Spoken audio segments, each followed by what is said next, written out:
on this special edition of NCBA's Cattlemen to Cattlemen Live. On this week's live edition of NCBA's Cattlemen to Cattlemen, we visit with NCBA President Steve Fogelsong. Plus, we sit down with the organization's Chief Executive Officer, Forrest Roberts. And now, your host, Kevin Oxner, live from Denver, Colorado.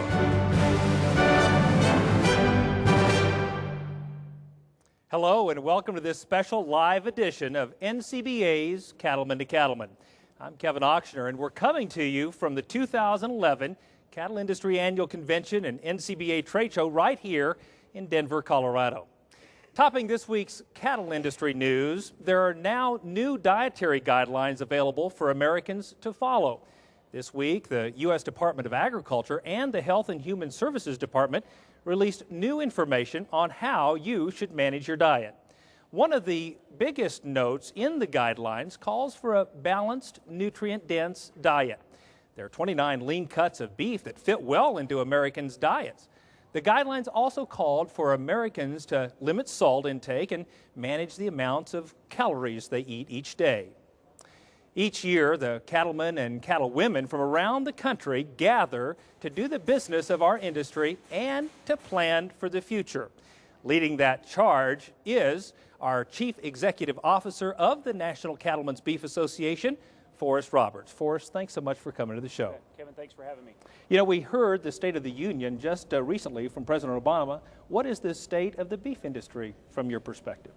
Well, Kevin, one of the interesting things that we see in this beef industry in the United States right now is versus what we would have seen a year ago, it's all about the word profitability. So for at one short maybe period of time, we see profitability in every segment of the beef supply chain, and that's pretty exciting. I think that's going to play into the convention that we have here this week in Denver in terms of attendance. But one of the things that we also see is folks in the industry really have this sense of what I would call cautious optimism.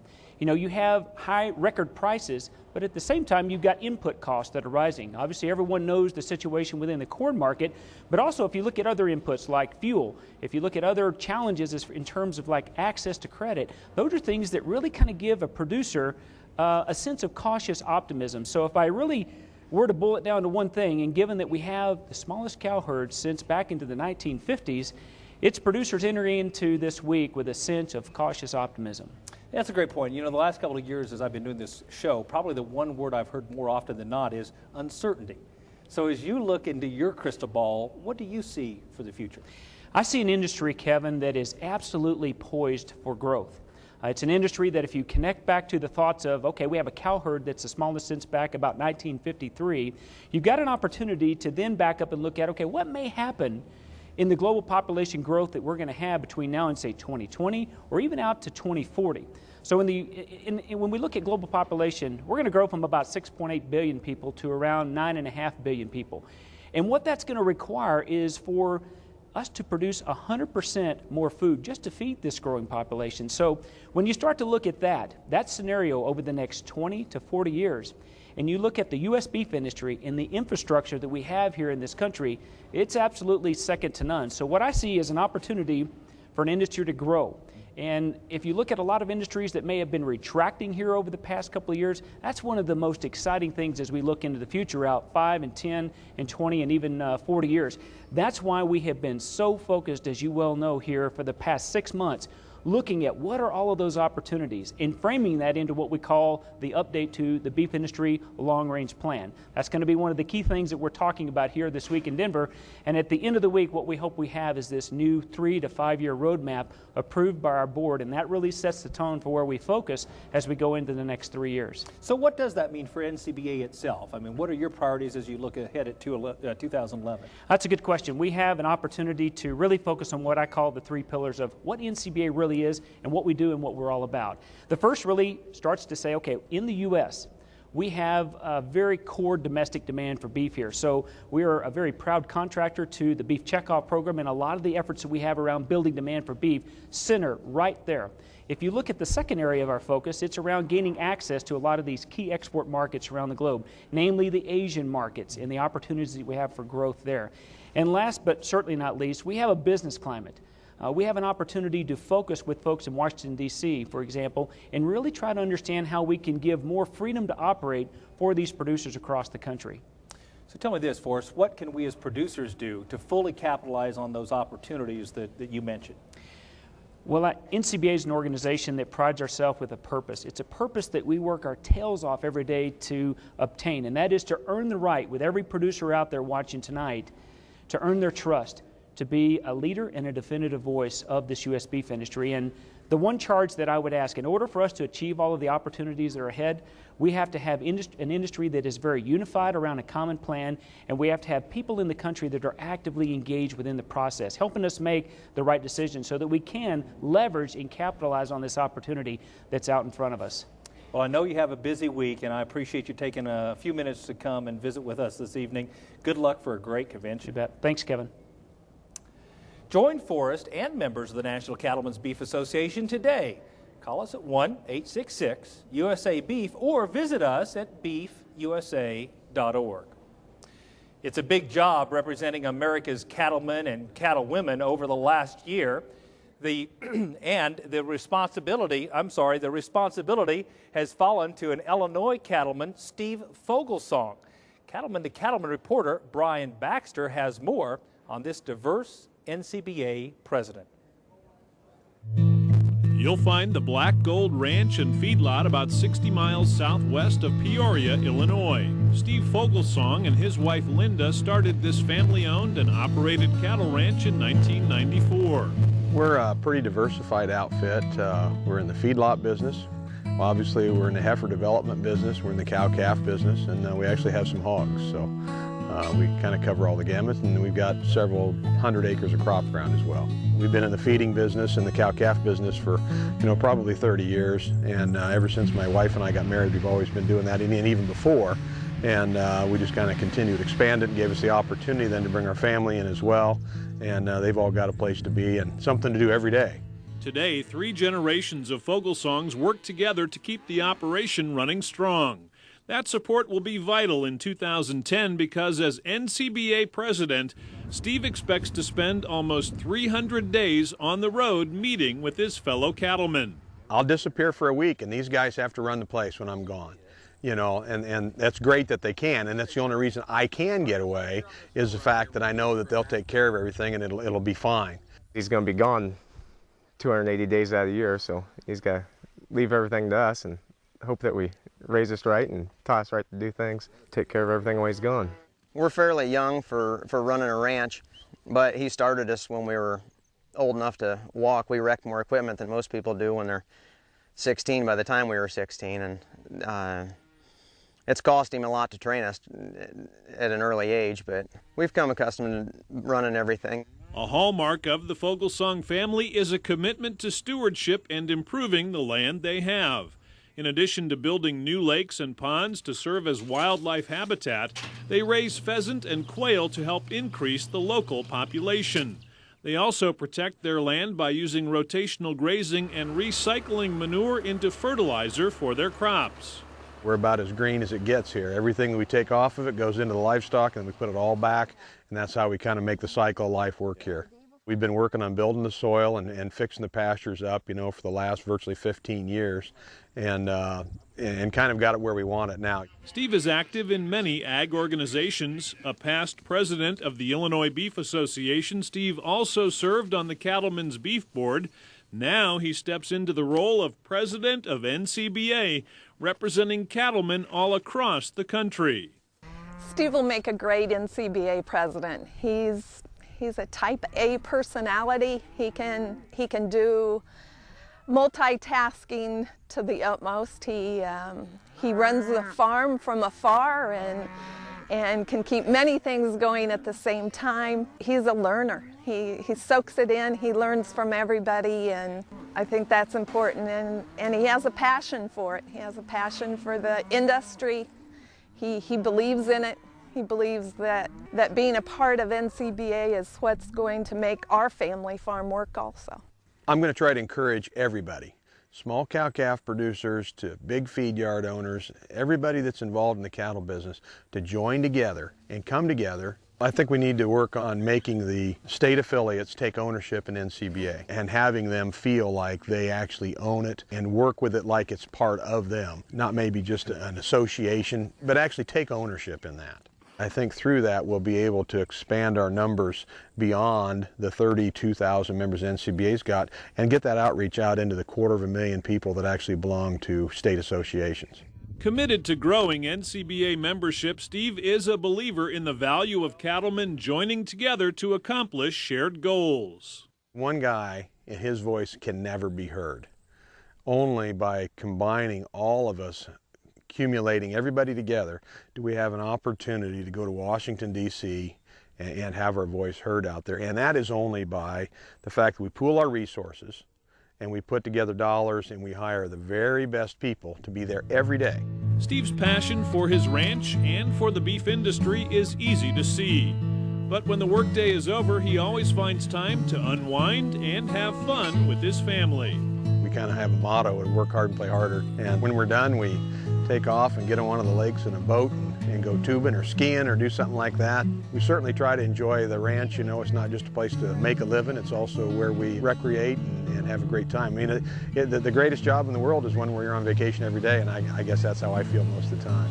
We enjoy what we do. We love the cattle business. We've got 3 generations that are out here every day.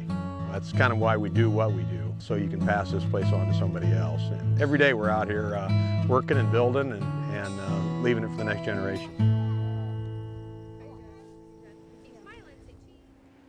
And joining me on the set right here in Denver is NCBA President Steve Fogelsong. Thank you for coming tonight. Appreciate you having me on.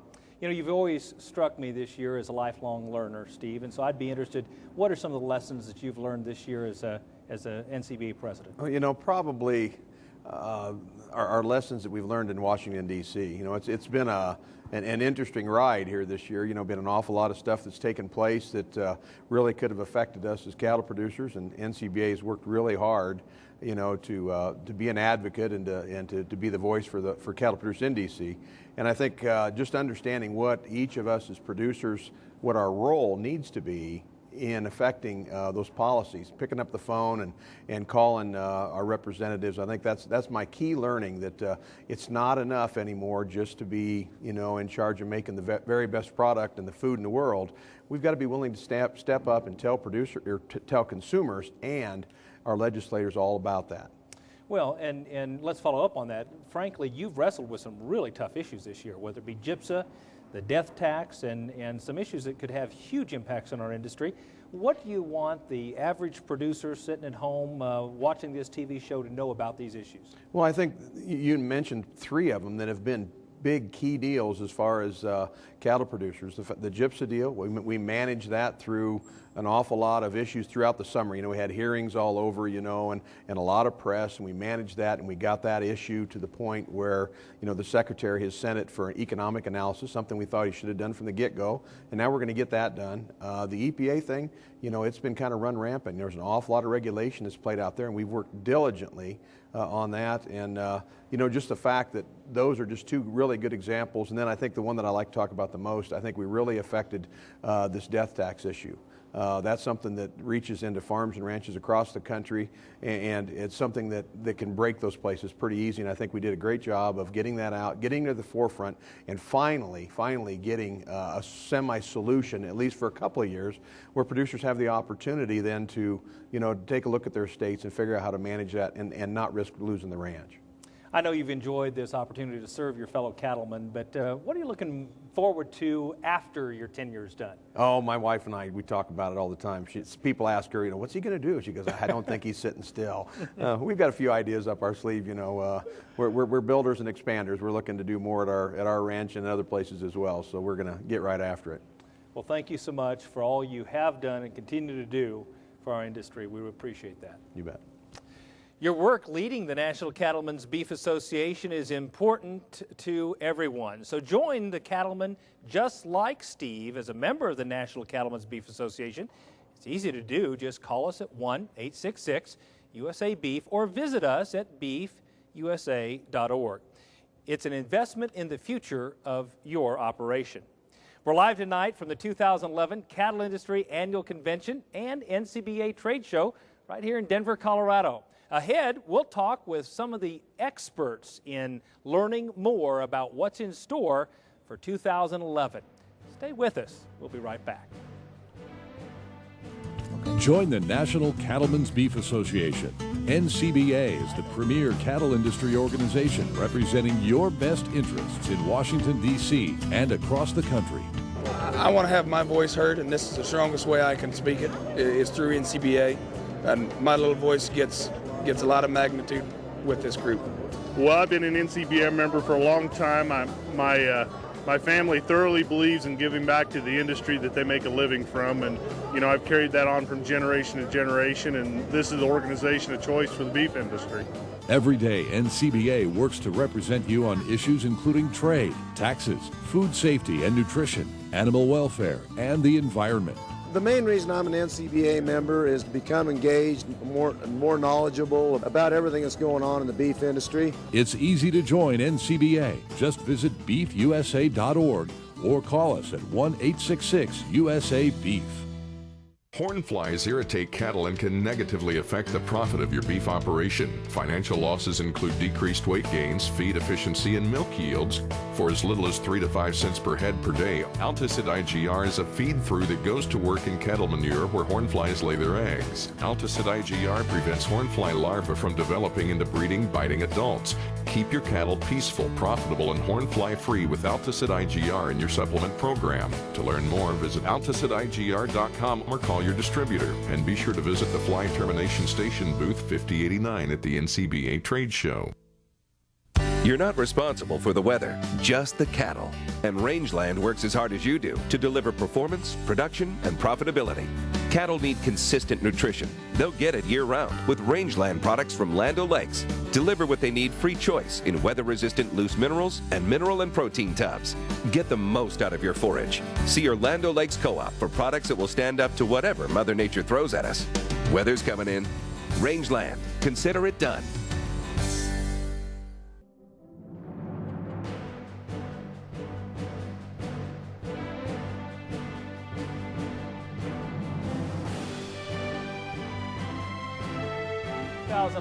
Cattle Industry Annual Convention, NCBA Trade Show in Denver, Colorado.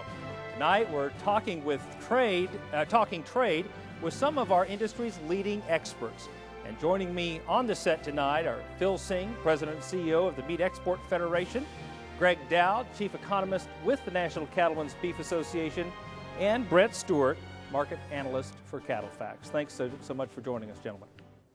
Phil, I want to talk with you on the first day, really, of January. We sent a trade delegation to China to meet with the Chinese in advance of the President's visit here to the United States in hopes of opening beef trade. Why have we not heard any announcement about that? What's going on there? Well, I think that is perplexing. I think you had a delegation in Beijing for 11 days.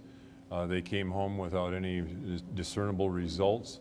We do understand that there was some progress made on many of the technical issues that still are surmountable, but insurmountable as far as these discussions were concerned. But I do believe that there was progress made, but it was not able to be made in time for the Hu Jintao visit when he visited Washington, D.C. for the state visit. So sometimes in international trade, those milestones, those key points when people are coming to like a special meeting or state visit, those are areas where people like to have a lot of these issues resolved, and we missed a very important time with that. Brett, China is an important trading partner of the U.S. How big are China's imports broadly across agriculture? And secondly, what would the Chinese market mean to beef and the beef industry were we to open it up? Well, if you just look at U.S. ag exports to China, we're likely going to export about $16 billion worth of U.S. ag products this year. That's triple what we exported in 2005. Hold on just a second. You know what? We're going to come back to you after we get a mic.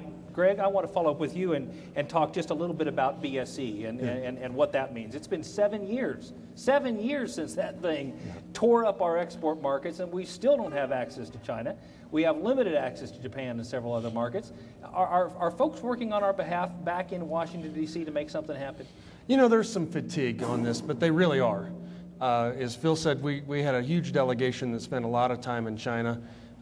They are very well aware of the issues in Japan. We're working on getting the Korean FTA passed, but I think what we also see is that, in today's climate with food inflation and everything else going on, there's a lot of interest at a commercial level in the private sector, but our government and other governments around the world really have a hard time talking with each other to get these issues resolved. And that's really the challenge that we have going forward, is getting governments more involved in our industry to get these things fixed. Brett, let's go back to you and try that again. So tell us about the size of exports to China and what it would mean to the beef industry if we could get that market open up. U.S. agriculture products going to China this year will likely surpass $16 billion. That's triple what it was just 5 years ago. China has now surpassed Mexico and Japan to become our #2 ag market for U.S. products. It will likely become #1 in the next year or so. Today, if you look and say, what could we do with beef? We're shipping about $15 million worth of U.S. pork a month to China. You look at the potential, I would say if we were to get access, we could probably ship somewhere 150 million pounds of U.S. beef to China the first 12 months. The real question is, what are we shipping year 5 and year 10? Well, and as we talk about some of these key agricultural export markets, 2010, even notwithstanding the fact that we're locked out of some of those markets, has been a phenomenal year for U.S. agriculture. Can you tell us a little bit about some of the top markets for agricultural products globally? Yeah, looking at 2010, we don't have official data through December, but we're likely going to export about $4 billion worth of U.S. beef and beef variety meats. That will be a new record, more than we've ever shipped, even before BSE. And you look at the growth in 2010, it was fueled largely by the Asian region. Look at a country like Korea. The economy took off. The Korean economy likely surpassed most other global economies in 2010. Demand took off. We'll have about 270 million pounds of beef to Korea last year. The Asian region overall, if you consider Japan, Taiwan, Hong Kong, all those areas are up 20, 30, 40% year over year. And it's hard to see that when we sit here under a recession in the U.S. and realize some of these economies are doing very well around the globe. That's a great point. And speaking of around the globe, Phil, you have a lot of bright people that work for you. In fact, I had the privilege of being at a wedding of one of those bright young ladies that worked for you about a week ago. Tell us about these folks, and more importantly, what are some of the plans you have for 2011 around the world? Well, we have 60 people basically working for us around the globe. We're basically working in almost 100 countries around the world out of about 15 offices. We're working heavily right now. As you know, Mexico is our #1 market for beef, and we have a lot of activities going on in Mexico. I think one of the major areas, of course, that we've had concern where we still have some access issues would be still with Japan, also with Korea. So we've developed a We Care campaign in Japan, a To Trust campaign in Korea, and I think we've done very, very well. Going back to what Brett said, after we had BSE, that knocked us back to the export levels of 1985. And in just the last 5 years, since we've really had some meaningful access to these markets, we've eclipsed what we did in the last 5 years, what it took us 18 years to accomplish before. So it's really phenomenal what we've been able to do, and a lot of our staff and, of course, a lot of people in the industry, they all deserve the credit for this. Yeah. Despite some delays and barriers in Washington, D.C. So, Greg, I want to come back to you. You live in our nation's capital. What is your sense of this new Congress, and what is it going to mean to our ability to move trade forward faster, specifically as it relates to wrapping up this Korean Free Trade Agreement? Well, I think one of the things we figured out with this new Congress early on is trade is hot, again, in Washington. I think they really understand how strong some of these economies are around the world. The Korean FTA has gotten a lot of play from the President's State of the Union. I think Congress is very interested in moving that thing forward as quickly as we can, and around the world right now, Korea is probably the hottest economy on the planet. So I think there's a lot of recognition that with the value of the dollar low, this is kind of a golden era for us in U.S. agriculture to get busy and begin to take advantage of those opportunities in export markets. Phil, I wanted to come back to you and ask you a question about food inflation. Read an article suggested that the IMF food index is up 25% this year. What does that mean to U.S. agriculture?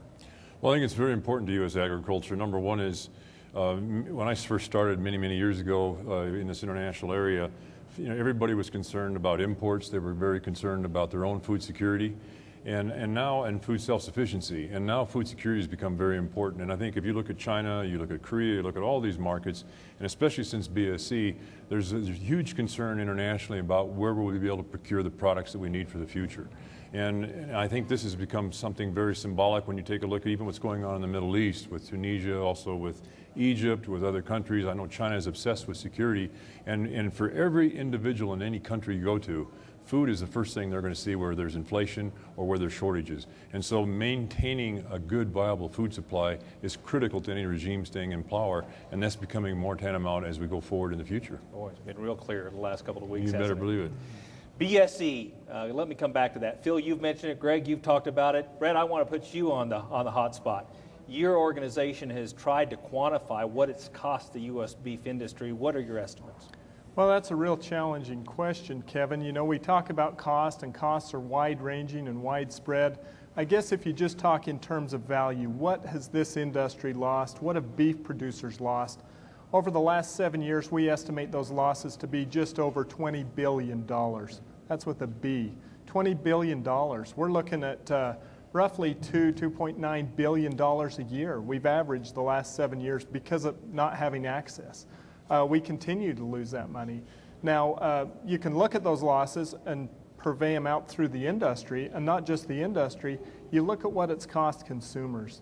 You look at what it's cost consumers in Japan, as they've had to pay exorbitant prices for beef the last 7 years. The costs are really hard to even begin to quantify. It may be 5 times that, it might be 10 times that. But for the industry, that's a pretty painful loss to bear. And let me follow up just in exports in general. Brett, you get around to a lot of meetings, talk to a lot of producers. I know both you and Greg have active interest in livestock operations yourselves. Do you think producers' attitudes towards exports are changing? What are you hearing when you're visiting with folks? Well, you know, there's a lot of emotion when we talk about trade. I think there are people in the industry that truly get it. We've got people that are plugged in with these good organizations of USMEF and National Cattlemen's. Those guys that are plugged in and attuned, I think they get it, but as an industry, I don't think we're there yet. I look at some of the things that we're unwilling to do, some of the infighting we have over trade. You know, trade's not a threat to us. Trade's an enormous opportunity. And to speak really frankly, to be totally honest, I don't think even us sitting at this table get it. When we look at how big these opportunities can be for us, we see these food inflation riots around the world. We see our dollar position. Our beef remains enormously competitive around the globe. The sky's the limit. You know, we don't want to draw off of just dollars in the U.S. where consumers are under recession. We want to draw off of dollars from consumers that have good economies. We want to really expand that base of money coming into this industry far beyond our own borders. But Greg, what do you say to folks who say, you know what, this export deal is too hard, there's too many hoops to jump through, and it's too risky for me in the industry? What do you say to folks like that? Well, it is hard. There is no question about it, as we've discussed the difficulty we've had. But, you know, 96% of our customers are outside of this country. That's the old cliche, but it's true. And we've got as many middle-class consumers today in China as we have consumers in the United States. This is where the new money comes from for our industry. Short plates, outside skirts, chuck rolls, bone-in short ribs are not things that you see at Outback Steakhouse. These are things that we've specialized in our ability to export. This is where we're going to, and actually is driving what we're doing right now, and we've got to have, as you've heard tonight, more opportunities are out there if we can just get busy and working with government and around the world to get them done and get those for us. So despite this volatility and uncertainty, you're still suggesting this is a time to look towards expansion? It is, but let me be clear. We are going to see enormous volatility, given the types of economics we have going on around the world these days. There's uncertainty everywhere, but you've got to continue to work hard and push, and that means working in Washington. Phil and the guys overseas working. It takes a constant effort to do this, but it's certainly worth it, and we have to do it. Thank you, gentlemen, Phil, Greg, and Brett, for all your insight tonight. We really appreciate that. Our pleasure. Thanks, Kevin. For more information on the U.S. Meat Export Federation and NCBA or Cattle Facts, visit cattlemen-to-cattlemen.org. We're continuing our show live from the 2011 Cattle Industry Annual Convention and NCBA Trade Show. Up next, we'll talk with industry leaders from our host state of Colorado. Stay with us. We'll be right back. Thank you guys. You guys, that was great.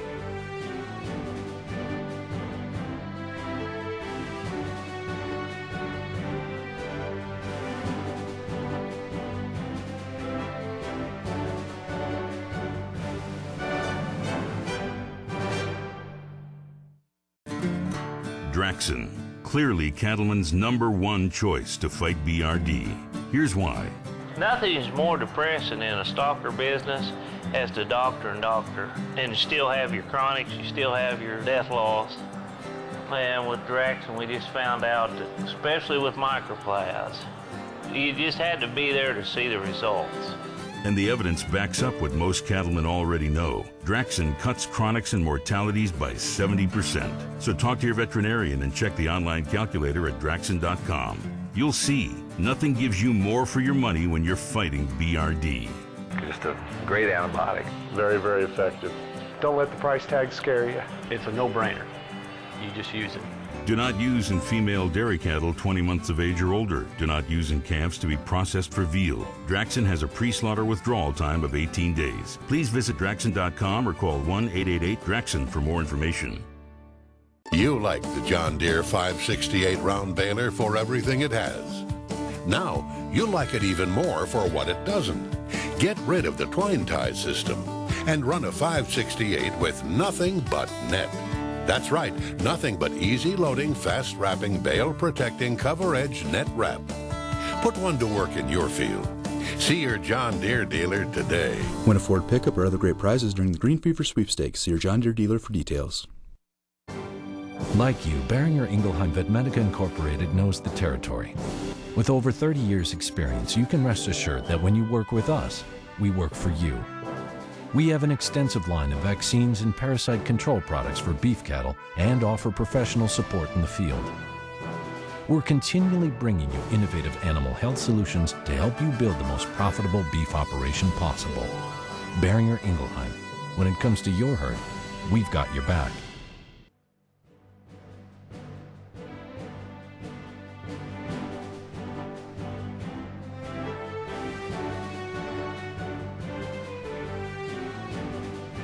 Welcome back. We're live tonight as we kick off the 2011 Cattle Industry Annual Convention and NCBA Trade Show. Thanks for being with us. Colorado boasts a diverse and thriving cattle industry representing every sector of our beef industry. And joining me in the studio to talk about the state of our industry are, first of all, Terry Fankhauser, the Executive Director, or Executive Vice President, I should say, Terry, of the Colorado Cattlemen's Association. Bill Hamrick, who serves as the CEO of the Colorado Livestock Association, and Fred Lombardi, the Executive Director of the Colorado Beef Council. I got Executive Director and Executive Vice President right this time. Welcome, gentlemen, to the show. Thank you. Glad to be here. You know, first of all, just tell folks a little bit about your organization. So, Terry, you represent the Cattlemen's. Tell us a little bit about the Colorado Cattlemen's Association. Oh, absolutely. It's an honor to work for the organization. It's the nation's oldest Cattlemen's Association, founded in 1863. It's a good group of people. It's the foundation of the industry, very diverse organization representing all segments. We're a diverse state in Colorado, so we really entertain issues across the board. But, you know, it's really about the people. We work with great people, and we enjoy it. Bill, the Colorado Livestock Association is a little bit of a unique organization to many states. Tell us just a little bit about how that came to be and what you're about. To start with, I think we're the poster child for diversity. You mentioned the diverse industry that we do have in the state.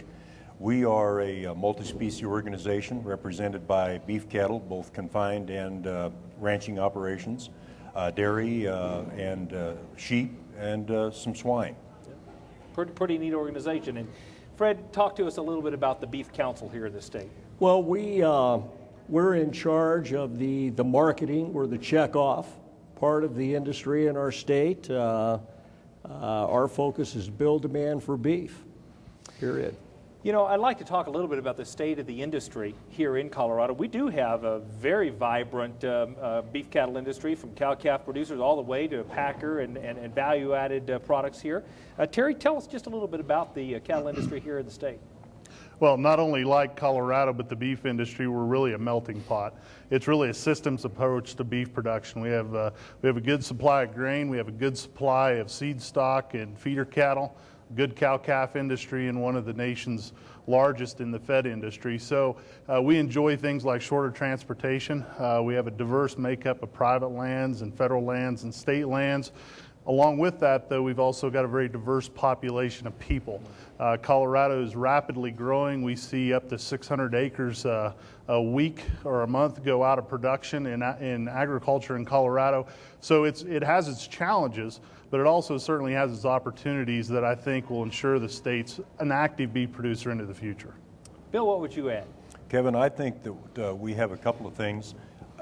One is, in spite of what you see outdoors today as far as the weather concerned, the other 362 days a year are fairly pleasant. So I hope for all of those that are making the trek to Denver for this convention don't think this is representative of weather here in Colorado. But whether you are a beef, swine, or dairy producer, if you talk to those around the state here, climate here is one of the big keys to being part of their successful operations. I think that Terry touched on the diversity that we have not only in our agricultural operations, but our population. And that can be good and bad, but I think it is one of the things that by the challenges that are presented at that interface there, I think it has put us out on the edge, if you will, in being progressive to address those problems and issues that are going to sooner or later affect everybody in the country. And I think, in spite of what some people may think, I think that's an advantage we have. Fred, what's been your perspective about the industry here in the state? Well, I think, first off, again, being involved with the marketing side of the business, we experienced a severe drought about 8 years ago, and we lost about 20 to 25% of our revenue. Matter of fact, our budget this year is 25% less than the budget that I put together 9 years ago. And that creates a challenge, but it also gives us an opportunity to make sure that we're focused with regard to what we're doing. Well, you start mentioning challenges, and I would ask you, Terry, a lot of challenges face cow-calf producers here in the state by virtue of, the things that we deal with, everything from water to federal lands to endangered species. What are some of the keys that you're focused on in terms of the challenges? Well, Kevin, it's a great honor to be a steward of the land, but it's also a great responsibility.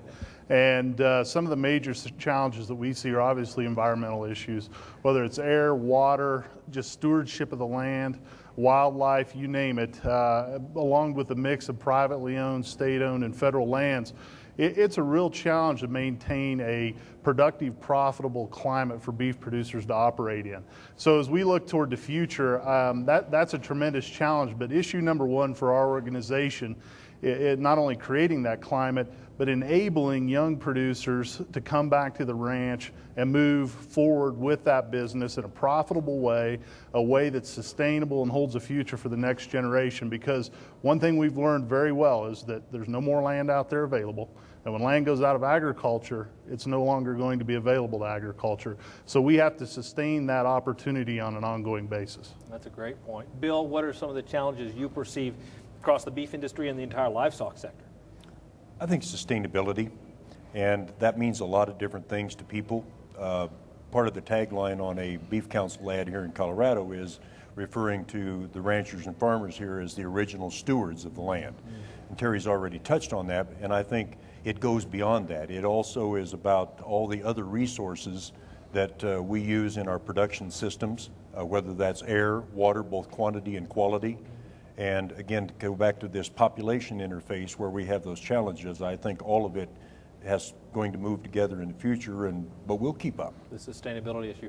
Yep. Fred, is there anything beyond the checkoff and just the sheer dollars that you're dealing with that challenges the industry from your perspective? Well, I think not only in Colorado, but we're speaking specifically of Colorado, we have focused with regard to a message about incorporating beef into a healthy lifestyle. I think that is foremost in our thought, foremost in our marketing. But in addition to that, as Terry and Bill alluded to, we have started, particularly over the last year to 2 years, to incorporate an environmental message with regard to our tagline, an environmental message with regard to basically all of our advertising, that whether it's radio, whether it's on RTD Light Rail, that we're running a full ad about cattlemen care for their animals.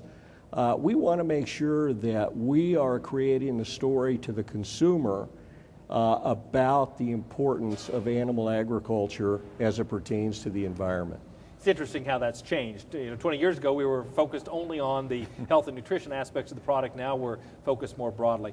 Bill, what are some of the initiatives that CLA is working on in the coming year? I would mention two. I think that air and water quality, and here we have an issue in Colorado with the Rocky Mountain National Park and the nitrification of some of our high altitude lakes and streams. That's not only a livestock or an agriculture user. We're all contributors here in the state. But as so many times is the case across the country, we seem to kind of have the target on our back. The other thing is animal welfare, and I think that it doesn't make any difference what species group you're in. We're all going to have to come together and address that issue collectively. Great point. Fred, what are some of your priorities at the Beef Council? Well, as I had mentioned, we have a budget this year about 25% less than 9 years ago. But because of the economy overall, it's given us an opportunity to buy more with fewer dollars. So we've been able to spread our dollars to where I believe we're every bit as effective today as we've ever been in reaching the consumer. The focus has been and will continue to be with regard to beef being part of the healthy lifestyle, and that cattle producers are true environmentalists. Well, that's great. Gentlemen, I really appreciate you being here this evening and what you do for this state. It's an important industry in the state, and you all play a key role in that. Thanks for all you do and for being such a great host this week. Thank you. To learn more about the Colorado Cattlemen's Association, the Colorado Livestock Association, and the Colorado Beef Council, visit us at cattlemen2cattlemen.org. We're enjoying bringing you this special live edition of NCBA's Cattlemen to Cattlemen from Denver, Colorado. Stay with us. A preview of the 2011 Cattle Industry Annual Convention is up next.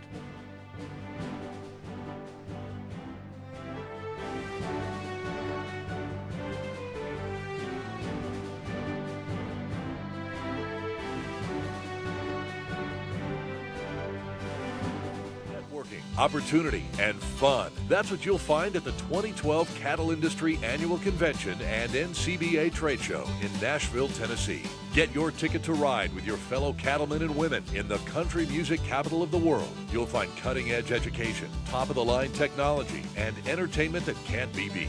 Don't miss your ticket to ride to the Cattle Industry Annual Convention and Trade Show in Nashville, Tennessee, February 1st through the 4th, 2012. For more information, visit beefusa.org. Comprehensive, practical, powerful. Now's the time to put the power of DNA to work in your herd with the comprehensive Identity Profile. The inside information from Identity can help you make more confident replacement heifer and herd sire selection decisions, add marketability to your feeder cattle, make faster genetic progress, and more. The best time to get started is when you're already working cattle, during branding, weaning, or bull soundness exams.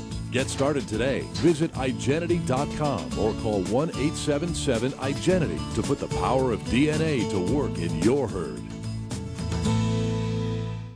You take pride in the beef you raise.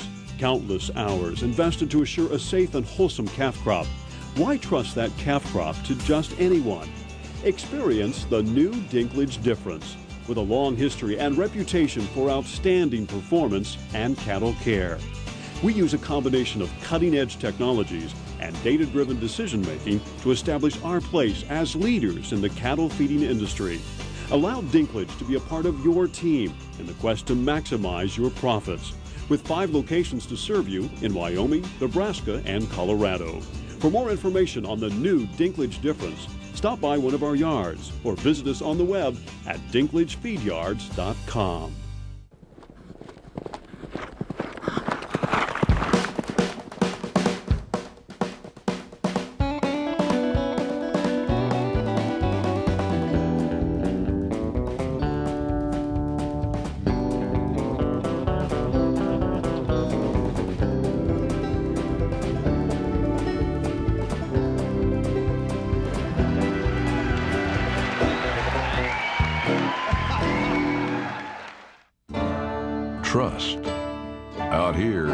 rare combination of reliability, integrity, and the peace of mind that comes with having both.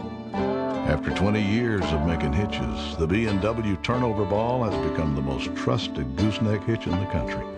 Why is that important? Because trust is not only hard to earn, it's hard to find. The turnover ball gooseneck hitch by B&W. Trusted. If a cowboy herds a herd of cattle, we call him a herder. And if a sheepman herds a flock of sheep, he's still a herder. But why isn't he called a flocker? Ole has always referred to himself as a cow disturber, and I think that's an accurate description of what cowboys do. The definition of disturb is to annoy or molest. Where are you going, Bill?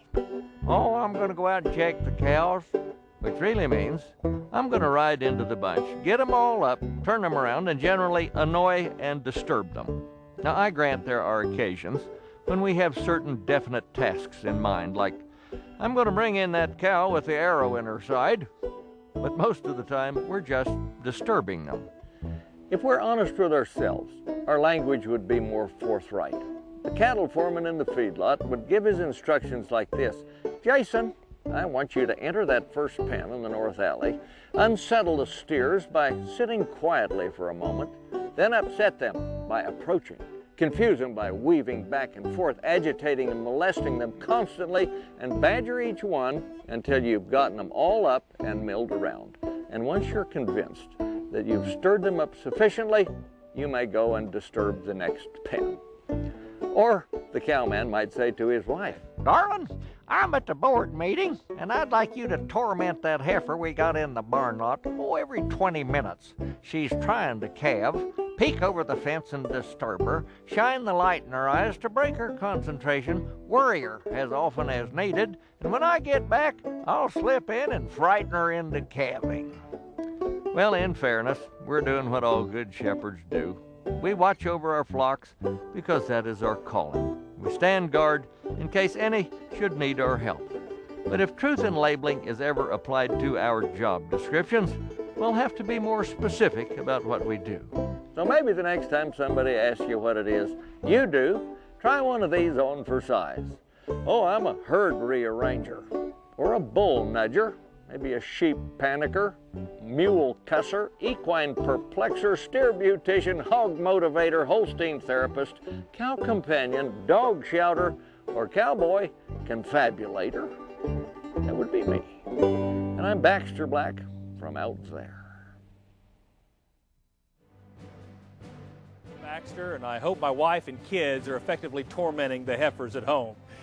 We're just kicking off a week of industry business right here in Denver for the 2011 Cattle Industry Annual Convention and NCBA Trade Show, and it's going to be a great week. And joining me here are Marvin Kokash, he's the Vice President of Association Marketing, and Christian Torres. Christian, of course, is the Senior Director, let me get this correct, of Trade Shows and Association Marketing. Correct. Thank you so much. I know you both do a lot for this, this convention and trade show.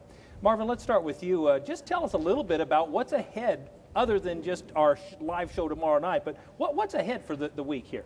Kevin, we are so excited to have just a great lineup for cattle producers this week. You know, tomorrow we really kick this convention off in earnest with Cattlemen's College. Just a great day of education for cattle producers. And then we also have Richard Picotto. He's the last firefighter out of the Twin Towers and the highest ranking firefighter. He's our opening general session speaker. Then we roll over here to a wonderful trade show, and we have over 260 exhibitors, and we'll get to that a little bit later. But then Thursday, we kick it off with a general session too, and we have Carl Rove, who was really the architect for President Bush's campaigns and really worked as his chief advisor. And you know, we have obviously the trade show going on all day, and then Thursday night, it's actually something I'm really looking forward to. It's very special. As a Denver Bronco fan, we have a big event over at Invesco Field, a lot of receptions, and a big tailgate party. So cattle producers have a chance to see the inside of a professional stadium. And then Friday, we have committee meetings, a chance for people to get down and set policy, and we have a big awards breakfast with our own Baxter Black. And then we're going to wrap it up Friday night with a guy that I think a lot of people maybe heard of, Larry the Cable Guy. And so that's a pretty good lineup. So, Kristen, I know there's a lot of people who've been delayed by some tough weather, but it really still is not too late to head on out to Denver, and the weather's getting better out here, right? Absolutely. The sun was shining today. Registration is open here on site. If anyone wants to attend, they can just register here on site. The event's going to be held at the Colorado Convention Center, which is in downtown Denver. It's on 14th and Welton. They can just come on in and get registered, and we'll get them taken care of. And Marvin, we're live again tomorrow night. Tell the folks about that. Kevin, we have a 2-hour live event here, and I promise the viewers that there is going to be some amazing things that we're going to share with them. I've had a chance to preview this trade show, and there's some awesome activities. So a lot of big giveaways, and I promise to share a few exciting moments and new technologies as well. Thank you so much, Marvin and Kristen, and you've got a busy week ahead. We appreciate all you've done. Join us tomorrow night right here on RFD TV as we bring you the sights and sounds of the 2011 NCBA Trade Show.